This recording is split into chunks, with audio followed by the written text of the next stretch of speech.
Hello! ఈరోజు నేను ఒక మంచి ఇంట్రెస్టింగ్ స్నాక్ చూపిస్తాను వచ్చేయండి. నేను ముందుగా పెసరపప్పుని ఒక 4 అవర్స్ పాటు నానబెట్టుకొని పక్కన పెట్టుకున్నాను. ఇప్పుడు అదొక మిక్సీ జార్‌లోకి తీసుకొని దాంట్లో కొద్దిగా ఉప్పు, అల్లం, పచ్చిమిరపకాయ, జీలకర్ర వేసుకొని మెత్తగా ఇలా మిక్సీ పట్టుకున్నాను. ఆ తర్వాత వెజిటబుల్ స్టఫింగ్ కోసం ఒక బౌల్‌లో onion, capsicum, sweet corn, tomato, paneer and కొద్దిగా ఉప్పు, ఆరిగానో, చిల్లీ ఫ్లేక్స్ ఇవన్నీ యేసుకొని చేత్తోని బాగా స్మాష్ అయ్యేలాగా కలుపుకోవాలి. ఆ తర్వాత పొంగనాల పెన్నం పెట్టుకొని స్టవ్ పైన దాంట్లో కొద్దిగా ఆయిల్ వేసుకొని అన్ని గుంటల్లోనూ ఈ పెసరపప్పు బ్యాటర్‌ని వేసుకొని స్ప్రెడ్ చేసుకోవాలి.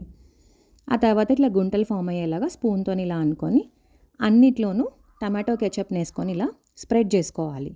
ఆ తర్వాత మనం ముందుగానే ప్రిపేర్ చేసుకొని పక్కన పెట్టుకున్నాం కదా వెజిటబుల్ స్టఫ్‌ని అన్నిట్లోనూ అన్ని బాస్కెట్స్‌లోనూ ఈ వెజిటబుల్ స్టఫ్‌ని పెట్టి దాని తర్వాత చీజ్‌ని కూడా ఫుల్‌గా ఇలా పెట్టుకోవాలి.